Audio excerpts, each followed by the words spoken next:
The Vietnamese War. First is against French and second is against America. Vietnam formed a part of Indochina along with Cambodia and Laos. The Vietnamese War had two distinct phases. First from 1946 to 54 and second from 1961 to 75. While the first phase involved France as under the European power, Vietnam existed as a colony, whereas the second phase witnessed direct involvement of America and therefore it formed yet another episode of the Cold War. During the Second World War, the Japanese forces occupied entire Indochina, and even at the time, the Vietnamese resistance was provided by Ho Chi Minh and his party called the League of Vietnamese Independence. After the conclusion of Second World War, France tried to reoccupy Vietnam, whereas Ho Chi Minh declared Vietnam independence. 8 years of armed conflict continued subsequently, which ended with the War of Dien Bien Phu in 1954. The Vietnamese were able to defeat France decisively because they were master of guerrilla tactics. They succeeded in enlisting the whole-hearted Vietnamese support. They received valuable support from China in terms of arms and equipments, and finally severe economic strains on post-war France to pursue the war any longer. In 1954 itself, the Geneva Agreement was signed, according to which Cambodia and Laos were declared independent, whereas Vietnam was divided into two parts. North Vietnam, where a communist government was set up with Ho Chi Minh as the head of the government, and the South Vietnam was placed under the separate government for the time being, with the provision that the whole Vietnam could go for an election by 1956. The South Vietnamese government refused election under the apprehension that it would result into a clear victory of communists, given the popularity of Ho Chi Minh and his party. The American also did not press for election under the same apprehension. In fact, the American President Eisenhower talked about domino effect, which means successful establishment of communism in one country would eventually lead to establishment of communism in the whole region. The South Vietnamese government gradually became very unpopular. The head of the government, Diem, came from the family of wealthy Roman Church affiliation, where three-fourths of the population were the Buddhist peasants. The peasants were demanding strong land reforms on the patterns of China and North Vietnam, where land was forcibly taken over from wealthy landlords by the state and was redistributed among the poor farmers. Since their demands were not met, the peasants resorted to guerrilla war. A new organization was formed called the National Liberation Front (NLF), with many former communist members of the League for Vietnamese Independence.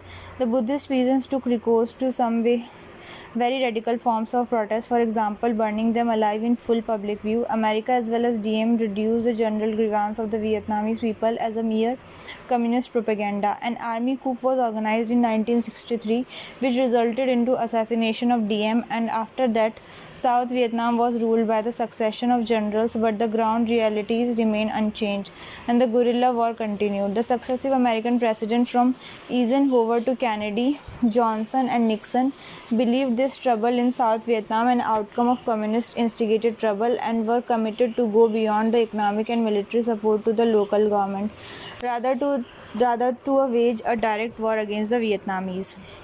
The Vietnamese War developed many phases.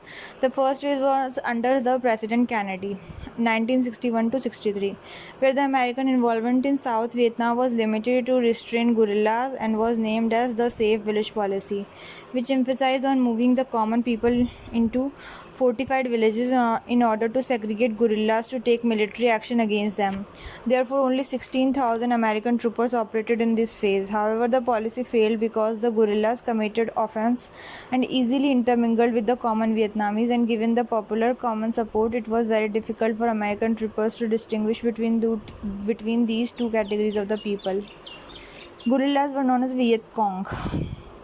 The second phase of this war continued under the next American president, Johnson, who was alarmed to find out that the Viet Cong by 1964 had almost occupied 40% of the South Vietnamese villages. He decided to bomb the North Vietnam, and during the next 7 years, greater tonnage of bombs were dropped at North Vietnam than Germany during the Second World War.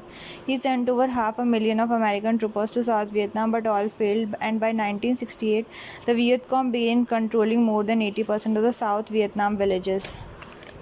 Johnson was forced to suspend bombing of North Vietnam in 1968 under the pressure of growing international public opinion against the American treatment. The next American president, Nixon, 1969 to 74, did not reduce the American presence in Vietnam, which amounted to 500,000 American troopers supported by 50,000 South Koreans and 7.5 lakh South Vietnamese troopers. The strength of Viet Cong was about 4.5 lakh, supported by 70,000 North Vietnamese. He initiated a policy of Vietnamization, which meant military training to South Vietnamese army to defend its territories, American military establishment, and simultaneously he restarted bombing North Vietnam. But even he failed, and finally, in 1973, a ceasefire could be reached, according to which America agreed that the American troopers would withdraw from South Vietnam and that South and North would respect each other's frontiers along the 17th parallel. The Viet Cong, however, continued with its offenses and in April 1975 captured South Vietnam. America did not resist. The country was united and a communist government came to be established for the whole of the country. Massive popular support to the Viet Cong and the LNF, it was failure on the part of Americas to reduce genuine grievances of the people as a mere communist propaganda, and this helped in spread of the communism in South Vietnam. Secondly, the Viet Congs were excellent guerrilla warriors who were fighting on their familiar territory and made completely impossible for America to distinguish between them from the common Vietnamese people. Thirdly, massive support in terms of arms, equipments, and troopers that North Vietnam received from China and USSR, and finally, nationalism and complete dedication of Vietnamese people for the cause of their country. Impact. Disastrous for America. It not only suffered in the terms of economic losses, but also America's international prestige as a superpower got serious beatings. Second, the Vietnamese government initiated many unpleasant government policies, for example, concentration camps for opponents and strict censorship, completely sweeping away freedom of speech and opinion. China and USSR got another powerful state in their league, that is, the League of the Communist Countries.